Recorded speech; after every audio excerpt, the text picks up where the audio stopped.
So coming up next, Latasha, are you there, my friend? I know you are. Yes, here we go. So Latasha Morrison. Latasha is going to come into the building. She is an amazing, where are you? I saw you. Wait a minute. Where'd you go? Latasha, can you give me a wave or something so I can click on you, please, honey?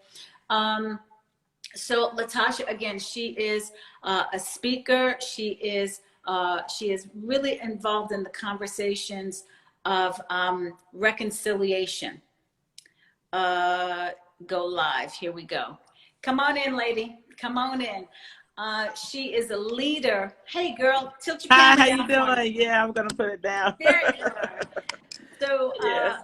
Latasha Morrison is a leader in terms of reconciliation, racial literacy, assisting with things like self-care for people of color as well as activists. She also is a leader and an expert in showing us as not just parents, but if you're a grandparent, an aunt and uncle, if you were just, there are kids in your neighborhood, your village, how to talk to your children about social justice. I'm really big on that because I feel like we don't need our fear to color them. Right. You know, some of this will not be their fight, especially if we really, really do what we know we can do now. Some of this won't be their fight, but it will have, they still will have an awareness. And then for those of you, you know, I think the politically correct term is the ally. Yeah. but the non-Black folks who understand and you understand humanity, and you understand that Black lives matter, and you understand the systemic racism, and you understand, even if you don't know all of it, and even if for some of you who, you know, have been courageous enough to say, I had no idea, I'm so sorry, and all of that, we appreciate it. I'm sorry, I don't mean for my face and my, you know what, can you give me a quick clap? I didn't mean it like that, but that's real, family. That's real. So welcome to the building, everybody. Please, Latasha Morrison. Thank you so much for having me. Absolutely. I have to say, one thing I was really excited about finally speaking with Latasha about a year or so ago. She received an amazing award from Facebook, correct? Yeah. Yes. Can you tell us about that, please?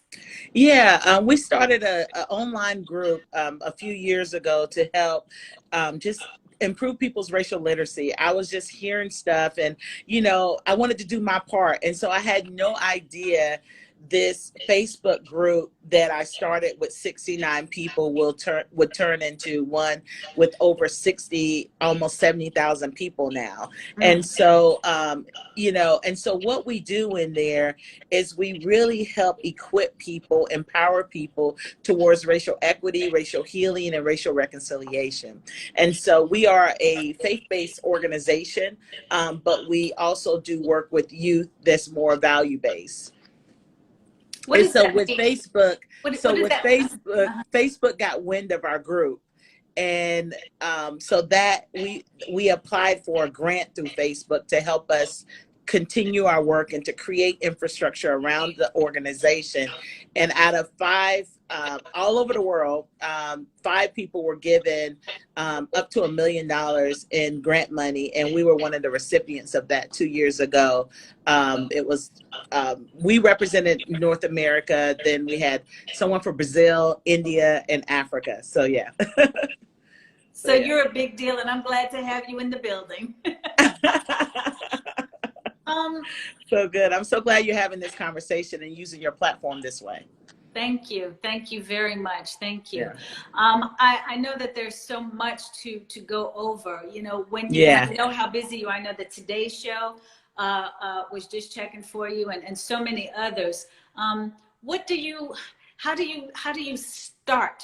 You know, in this kind of time where you feel like you're almost, like I said, I felt like by the time I got up this morning, and just when you think that you've got some fortitude, to Right. go out and slay some more dragons, then something just knocks the wind out of you again. Yeah, yeah.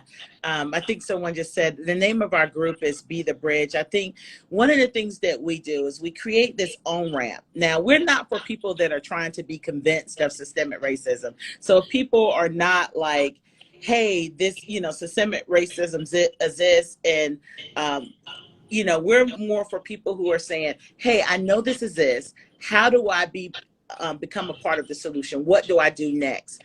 For those who don't believe in systemic racism or don't believe that there's a problem, that's not really our group. We don't do that type of intervention. The way I keep going, Kim, is, we have to take care of ourselves. Right now we are inundated with secondary trauma. Yeah. So it's like we want to talk about it, but like today, I was just telling one of my leaders is that I have to push pause sometime. I had to put pause today, and there's nothing wrong with that because these issues are going to be there. This is not a sprint. This is a marathon. We are carrying this baton that our parents and our grandparents handed to us, and we're going to create a new pathway for the generation behind us. But in order to do it, we have to make sure we make it across this finish line, this part that we're doing. And so I think it's really important for us to really breathe. I had to stop one of my friends the other day. I said, wait a minute, you're so anxious. I need you to breathe. I need you to take 4 breaths in, hold it for 4 and release it for 8, just to take a pause, because we're no good if we give out. And we've seen this through, the death of Eric Garner and his daughter, Erica Garner, dying so young, and so many activists that are giving their life to this.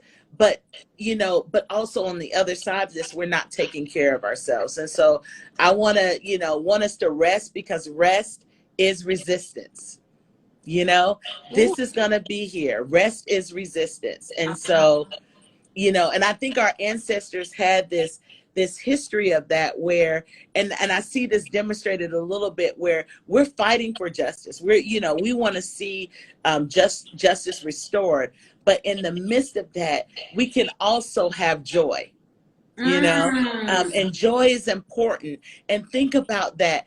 Think what was birthed out of our pain. When you think about blues music, when you think about gospel music, when you think about the Negro hymnals, like, there was, in the midst of their pain and suffering, there was still this ability to have joy. And we saw it a little bit at some of the protests happening, where people started dancing, people were singing, people started beating drums. That too is an act of resistance. Our joy, our rest is an act of resistance. So I want my people to take care of themselves.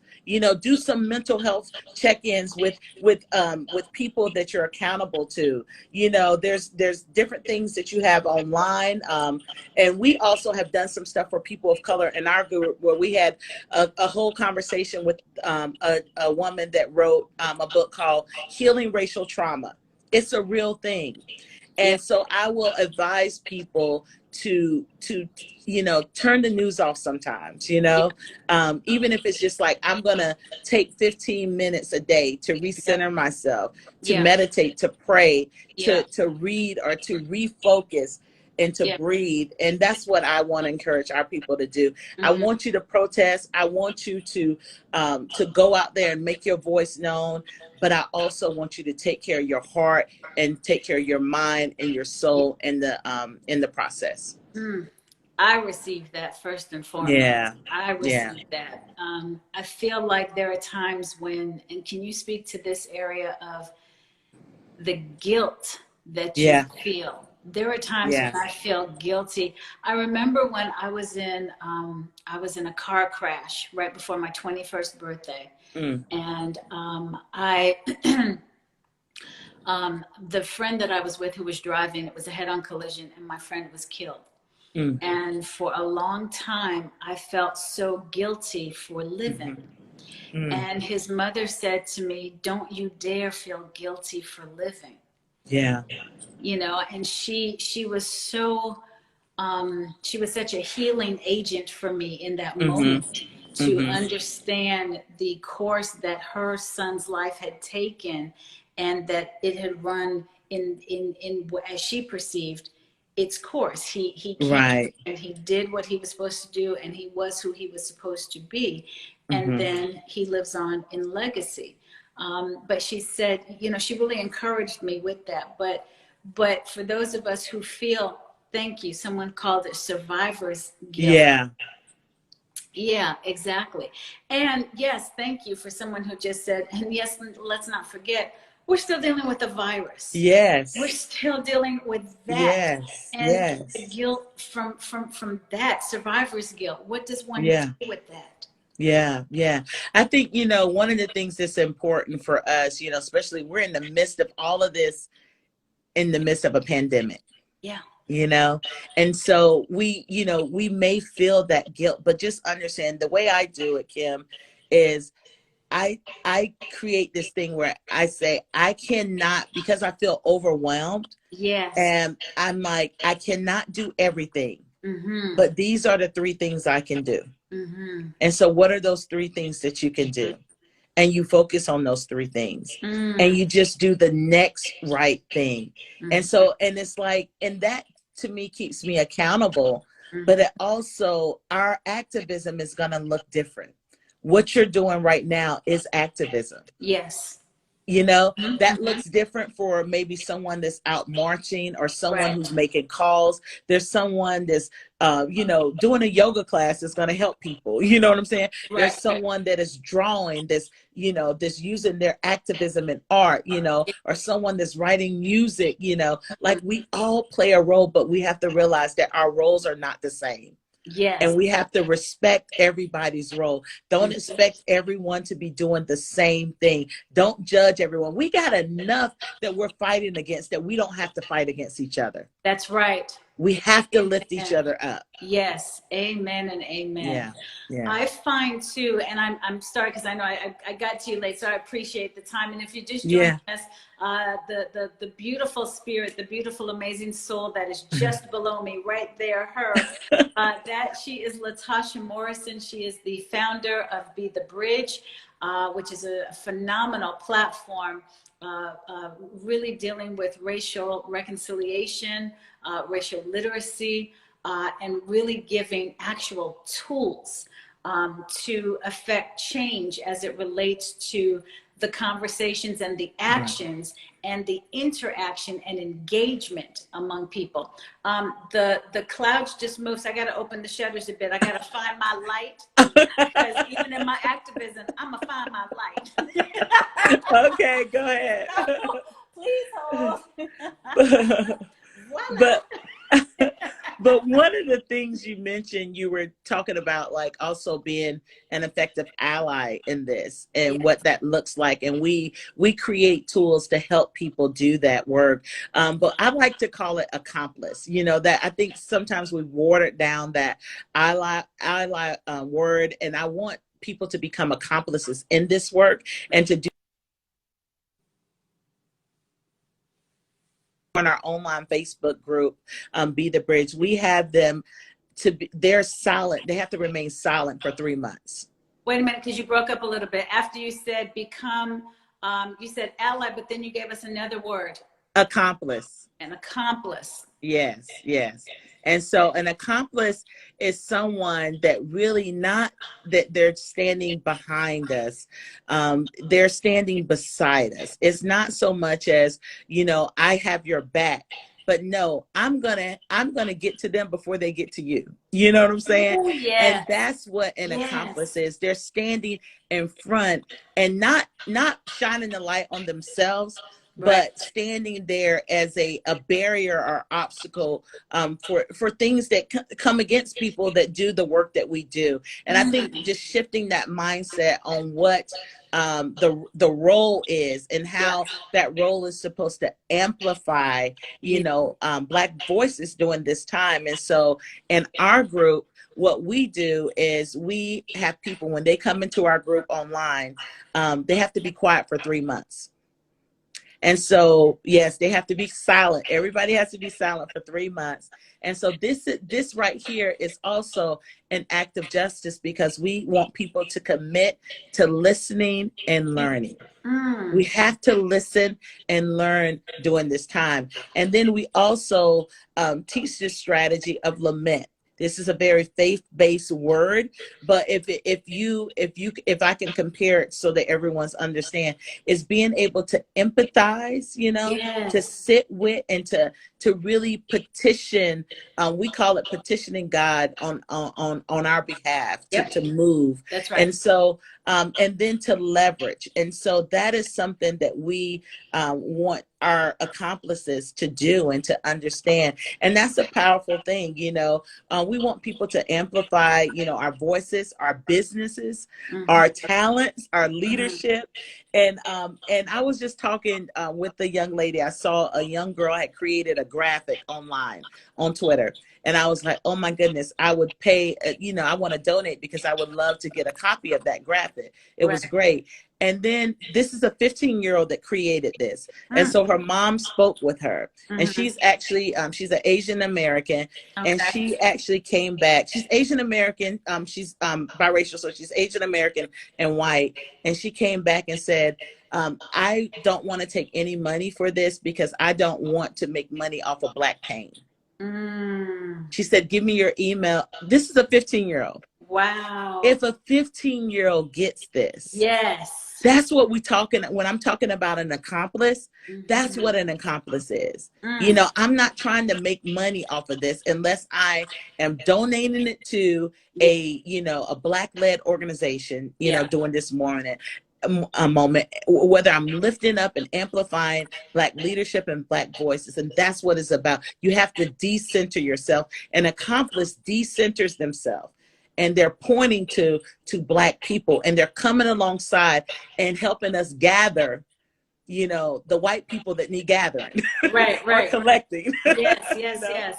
I love that that concept of accomplice, because it's taken a word that we traditionally and societally speaking know as something that's negative. In particular, in this moment, accomplice to murder. Yeah. Yeah. But yes, exactly. Yeah.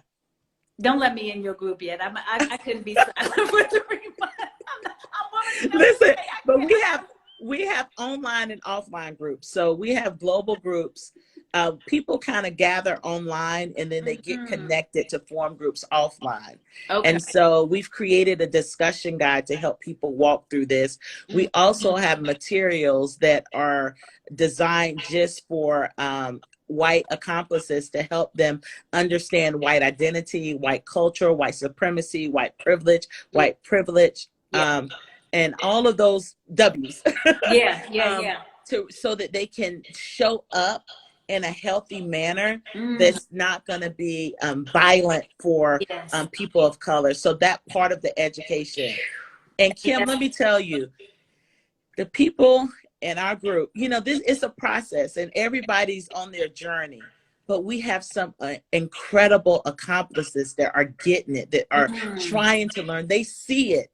And so that's the part that encourages me as a Black woman, is seeing, I see the growth of people. I'm having conversations with people and they're growing in this, you know, in this. So it makes me hopeful. Yes. I'm so glad you said that, because I've been seeing a couple of comments of people saying it's so depressing. I'm so overwhelmed. It's never going to get better. I understand having that feeling in the moment. But family, please don't live in that space. Please don't let that take root in your spirit and shackle you. That's its own set. That's the enemy trying to just grasp at straws, realize, wait a minute, this is a different time. This feels different. There's a lot that feels the same, but there's a lot that feels different. And so the enemy is trying its best. It's very best to just keep bringing obstacles and things to shackle us from walking in our truth in this moment and our power, even our power in our pain. in Right. this moment. We cannot Yes. lose hope. We Yes. cannot start living in that despair. And we damn sure are not going to live in defeat. We will Yes. not, we won't let you. I will not be the accomplice of your Yes. defeat. I will Yes. not. I Yes. will not. It's so important. When you, it really is. Latasha, when you talk about the W's and the Right. various elements of that. I think something that, not I think, I know, something that for me is, can be an issue, that sense of entitlement. Mm. And when I was on with the conversation with Dr. Bernice King, my sister, Mm-hmm. and a few others, and we were dialoguing about this, just everything, of course, and again, looking at solutions, Right. solution-based conversations and Mm-hmm. creating path and Right. steps. And one of the things for me, because the question came up, well, as moms, what can we do? And one Right. thing was lead by example. Mm. My Yeah. children know when we are walking through our neighborhood, you wave, you Yeah. wave, and So good. and something that they're not entitled. They know it ain't Mm-hmm. their greatness that they living in here. It's because Right. of our hard work. And yes, we call you Prince Sebastian and Prince Quincy, but in order for you to have that, you got to have a queen and a king up in here. Right. Right. Right. So Mm-hmm. acknowledge that, or you are not the only queen in the realm. Right. You see what Mm. I'm saying? Yeah. So what I'm saying is, yes, everyone, you're the queen of your castle, you're the king of your castle, but you got neighboring royalty. Mm. If you want to, put it in that mindset. But at the end of the day, just basic, like I Yeah. find when I'm in at a strip mall and I determine, I don't feel like stopping for y'all today right now. You know why? Right. Because, and not like I'm running anybody over. I don't mean it like that. I mean like at the Mm-hmm. crosswalk or something. And Mm-hmm. I'm so aware of it. And I will say to the kids, you know what, fellas, that's not right. Right. That's not right. And I know that I'm feeling that way because I feel like I'm not going to get the respect of a thank you. Mm. Because you feel entitled. Mm. You Yeah. feel, and in that entitlement, somehow I become invisible. What Mm. your see right here? Yeah. 3 months. Yeah. Go ahead. Go ahead. You're good. No, Please, that's please real. help me. But I'm woman enough No. to say this. I'm woman enough to be transparent in some of this. Mm-hmm. Because some of the work, hear me, family, some of the work is not the big picture. Mm. Some of the work is not the protesting and the marching and the policies. And now that is the work. Don't misunderstand. Right. Don't get it twisted and don't be on there blowing me up. Oh, she's talking about. What I'm saying is Both that and. Right. in addition, Yeah. there's also that in the quiet of your soul work Mm-hmm. that I see you. Yeah. I see you. How you doing? You ain't got to walk in my shoes. You ain't got to understand my struggle. Right. But just know, I hate to use a facts of life reference. I swear I do. But when Mrs. Garrett told the girls, the world does not revolve just around you. Mm-hmm. Yeah. Come up off of some of that, family. But the world revolves around everyone. So right. where does that come into this bridge Right. conversation? I think that goes along with white identity, because we have to understand the system of whiteness. Just like Black is a social and political construct, we have to realize that white is also a social and political construct. There would be no Blackness if there was no whiteness. The only reason we have Blackness is because of whiteness. We were created in a racialized society. And in this racialized society and hierarchy, which is like a caste system, you have one group that was oppressed, groups that were oppressed, and one that was lifted up and edified, and how everything involved around whiteness. And so it's like you're cued in a society where you don't have to see anyone else. You don't have to engage. But we understand in order to thrive and survive that we have to engage with the system of whiteness. We cannot, we cannot survive and thrive without it, because they are the majority in this country. But I think what our training does is help because that behavior has been normalized, Yeah. and you've been cued, and sometimes unconsciously, because even if you're not raised in a racist home, the society is teaching you. Kids, a white child and a black child, they begin categorizing at age 3. They start learning what's inferior and that they're superior in a very young age, because it's in the things that they see in the media. When they go into a store, they see their face on everything. When they go into a movie, when they watch TV, like all these things. Yeah. And so you're cued to this normal behavior. And so what our BTB 101 does is help them recognize that. And so how they can divest themselves from that, and how they can be aware of, although I'm not trying to do that, I need to recognize I can be tunnel vision and not see people, but I need to see people. I need people to know that they belong, and that they are seen and they are heard. And so that's why we tell people to listen and to learn, because you're listening. It validates us to let me know that, okay, you're hearing me. Right. You're seeing me. You're wanting to engage in this. And so that behavior really starts shifting some of those other behaviors. But right there, when you said validation, and everything you said, oh my gosh, thank you for how you laid that thing out. You laid that thing out. I see why they gave you that grant. Shit. No. But right. But understand conceptually with validation. Yeah. We don't need you to validate us. Right. You need to understand that's just right and wrong. Exactly. That's what's different. Exactly. Exactly.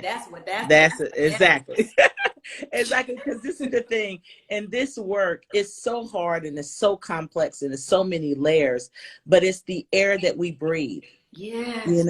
It's the water that we drink, and sometimes we don't even know it. So it's really important, like I was telling my stepsister, I was like, make sure that, that Malia is reading at least 30 minutes a day, start her with 15, but make sure that you're engaging her in this, and that you're amplifying her voice, and that you're also really lifting and instructing her in this, so that she can understand what's happening, that she understands her history.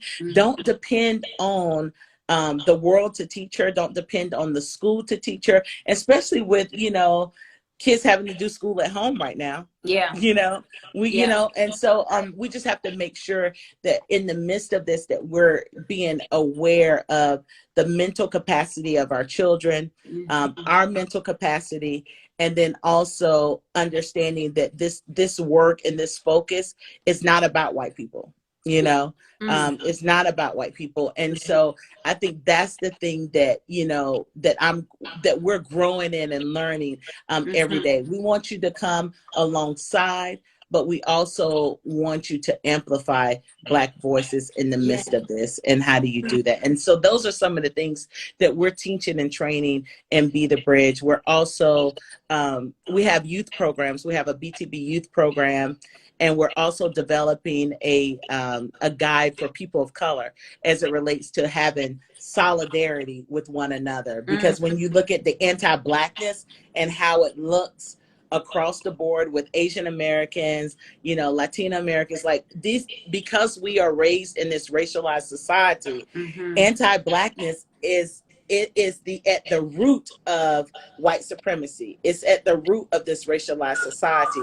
And so we have to understand that we've all ingested something, personally, as it relates with colorism, you Yeah. know, in our spaces, but Yeah. then also the anti-blackness that's rampant. And so we've been having conversations with our Asian American sisters and brothers, our Yes. Latin American sisters and brothers, to really have this deep dialogue and what that looks like. So we're actually developing some materials to help people do that. See, we just like to look at and fill in the gap Yeah. on, you know, what do we need to be talking about? Right. How is this going to help us? How Right. is this going to push the conversation forward so Yeah. that when we're out there protesting, you know, that we're able to do it in a manner that we know exactly what we're talking about, Right. not just saying this is wrong. Yes. We know it's wrong, but why is it wrong? Right. And what Right. we're going to do Right. about it, you know, to give Yes. us more, you know, Yeah. understanding, deeper understanding of the complexity and the layers and the historical factors that play into this. Yes. Oh, amen and amen. So Yeah. how do people get to be a part of the Yeah. platform and get the tools? Because Yeah. again, guys, these conversations that I'm starting one cup at a time, these very important conversations with these game changers are not just to chop it up. This is Right. also then next steps. Y'all know who I am. I'm that hashtag now what? Okay. Right. So that's a part of this. So, Yeah. you know, for everybody that watches this and goes, yeah, I need some of that, or I want to give that to my friend, or watch this, I'm at a protest with my accomplice right next to me. But how do we further this? Yes, yes, yes. That's good. One way you can get in contact with us is on our website, which is bethebridge.com. And so if you go to bethebridge.com, you'll see how to get connected in all of these spaces. We have resources there. And then the other place is we have, my group is going to kill me because they've been so inundated. I think our group has like doubled within the last 2 weeks, Of course. but I'm going to say it. But we have an online Facebook community. And it's called Be the Bridge. And so, but just know you have to fill out information because we protect ourselves from trolls. Good. And we have administrators to monitor this, and we and you have to be silent for 3 months. And they know, believe me, when you start talking, people know you haven't been in there for 3 months, you know. And so you give yourself away. Right. So right. But it's just a place where people can begin, and we have units that we've developed that people can begin to start to educate themselves on the issue, because we have to realize that we don't have a common memory in this, and we don't have a common language. So at least when that's a major barrier. I'm so sorry. Say that again a little slower. That was fantastic. We don't have a common memory in this. And so historical context, how we're taught history, it depends on where you grew up in this country. A lot of people receive revisionist history. So when we start talking about the Civil War, we're talking about different things. I mean, think about, you know, the monuments, the argument with that, and not even realizing that most of those were erected, like, you know, during Reconstruction and after and during the Civil Rights era, you know. And so so what we found is when you give people historical context, they begin to understand and connect the dots, understanding redlining, you know, reading the book The Color of Law, you know. Those things help people connect the dots. And then a common language. In this work, a lot of people don't even know what the word race is. You know what I'm saying? They don't know the difference between race, ethnicity. They definitely don't know what racism is. Right. And most people, I would say like at least 85% of white people do not know what systemic racism is. And I don't even know if our community fully understands it, you know, that it's not interpersonal and individual. We look at interpersonal and individual racism, and we think that's racism, what someone did, but versus systems in our, you know, and all of that. So that's the stuff that we help people sort out. And so they can go to our online group, and they can follow us on social media. So I'm at Latasha Morrison across the board, and then our Be a Bridge is one, Be a Bridge Builder on Instagram, and Be a Bridge Builder on Twitter. And if you go to our website, it'll point you to all those things. Awesome. Great. Will you please come back? Let's have more. Yeah, definitely. This is so good. There's a lot of parents every race. There's a lot of parents around the world who follow me, who have been asking, how do we really talk to our kids? What do we say? What don't we say? That sort of thing. And then also, again, I want to do a deeper dive in terms of trauma. And that's real. There was a young man, and I had to work on it, not putting it on repeat in my soul. There was a young man in Lisbon, Ohio, who works for FedEx. Oh, yes, I saw it. And he was in his FedEx truck just in tears because someone tried to run him over, spit on him, and called him nigga. And that's real. His outpouring. I wanted to do that village work. Of putting my arms around him. And just letting him cry it out, and letting that anger have its way in the healthy way to get to the place where it doesn't turn him bitter. That's and so understanding that trauma and working with my own team to create certain initiatives to be able to say to a company, hey guys, race or not even race, hate crime trauma is real. It's real. Whether it's based on race, gender. All of it. It's all of it. And so that said, being able to put that sort of healing mechanism in place. Right. So will you come back and let's talk about that is good, because that healing part is really key for us. And I think that's the part where it makes me concerned, because even if you look at people who have done this before us, just the short span of their life, that we have to learn from that. And so I think that's important. And we do need a village approach, and helping each other and lifting each other up. So I don't know if anyone has his information or his social media. I've had my team reach out to him behind the scenes. Okay, good. For that express reason. That's a good thing. And then, like I said, some things that my team and I are doing with some various initiatives. But thank you so much. I can't wait to talk with you more and to continue to. I saw some of what I'm calling the praise reports. People who are saying that they get it now. They don't claim to know everything. Right. But, this has been a help. And people who are from your groups and from being the bridge, who have basically given testimony to see how this has really helped them and helped to, like we talked about with our law enforcement official earlier in the conversation, but you got to retrain. Yes, we have to retrain, rewire, and I also say reimagine, rethink and reimagine. And we just also started a podcast too that people can go to and download. And of course, I have a book.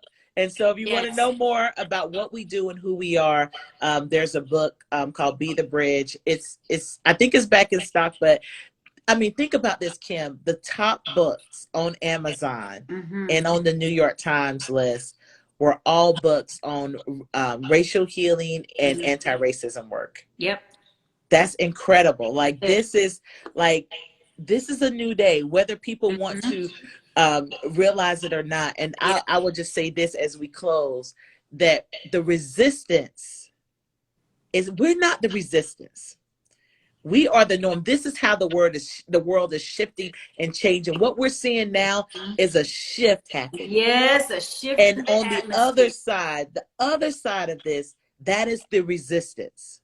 What we're seeing in this administration and all that is the resistance. And so we have to keep pushing. We're gonna keep speaking the truth. Yes. And we're gonna keep making sure that we are lifting each other up, and what we can't do is the strategy is divide and conquer. We can't begin attacking each other in the midst of this. That's right. We got to lift each other up. We all are different. We all have different voices in this, and we have to support each other in our difference, because understanding that there's a part for everyone. There's a part, we're going to do different parts, but lifting each other up and supporting each other up and making sure we show up in November. Yes. And not only that we show up, we show out. Yes. And educate ourselves on the issues, you know. Yes. So that's Absolutely. important. Thank you, Latasha. Thank you. I appreciate you so much. Thank you. Thank you for having me. I appreciate it. Absolutely. I'm looking forward to that coffee now. It's on the way. It's on the way. Okay, it's going to be good. Okay. I'm so glad that you're doing this. Thank you so much again for using your platform as you do always. I mean, this is who you are. I don't know if people know that, but this is who you are. And so you keep doing who you are. So I appreciate it. Thank you, hon. Have a good one. Talk soon. Okay. Okay. Bye-bye. Bye. Woo-wee. I feel better. I hope you feel better. I hope that this has been inspiring, and I hope that it has been enlightening and informative. I hope that it has given you some fuel, some oxygen to be able to take your next steps. Sometimes for some of us, it's just figuring out what my next step is in all of this. If it's finding out, hey, you know what? When is the city council meeting? Where do they meet? Where is City Hall? If it's finding out when is the next rally? If it's finding out who's running for what?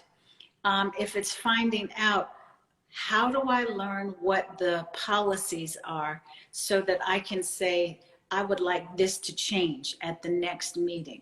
So I really hope that this has been good for you. And we're going to keep doing these, you know. Again, this is a conversation series that I wanted to start. Actually, you guys inspired me to do this back when we did the Birthday Vibes Countdown, and it started out as a much lighter series of conversations where I wanted to share people that are part of my world and my village and who are my gifts with you. But the response to that was so overwhelming that I felt like now in this series of moments that's creating the movement, that we needed a different series of conversations. And as I said, being completely inspired by Dr. Maya Angelou, who said, you know, when you have your anger, to use it to talk through it, talk about what's happening and never stop talking. Also being inspired by the great Leah Chase, Mama Chase, as I called her, who had her wonderful, she and her husband had the wonderful restaurant Dookie Chase, which when you get back to New Orleans, be sure to go by there. It's a wonderful restaurant still that was a major player and backdrop in during the civil rights movement. And she is famous for saying that the course of history changed over a bowl of gumbo and fried chicken. And so as a purveyor of coffee, I wanted to be able to provide one cup at a time to have these conversations and to be able to dialogue and really move the needle. So thank you very much for joining, for being a part of this. I really appreciate you guys, and I certainly will let you know when the next set of conversations are this upcoming week. We're going to try to do these on Sunday evenings, so hopefully that works out for you. And then they will live on the YouTube channel for Signature Blends by KF. All right, so that's where you'll be able to find this one cup at a time. Try to use that in your daily whatever. If you go out for a walk, if you are doing your Zoom, just whatever it is, you know, that's how I'm using, one of the ways rather, I'm using my voice and my platform to be able to really do the damn thing.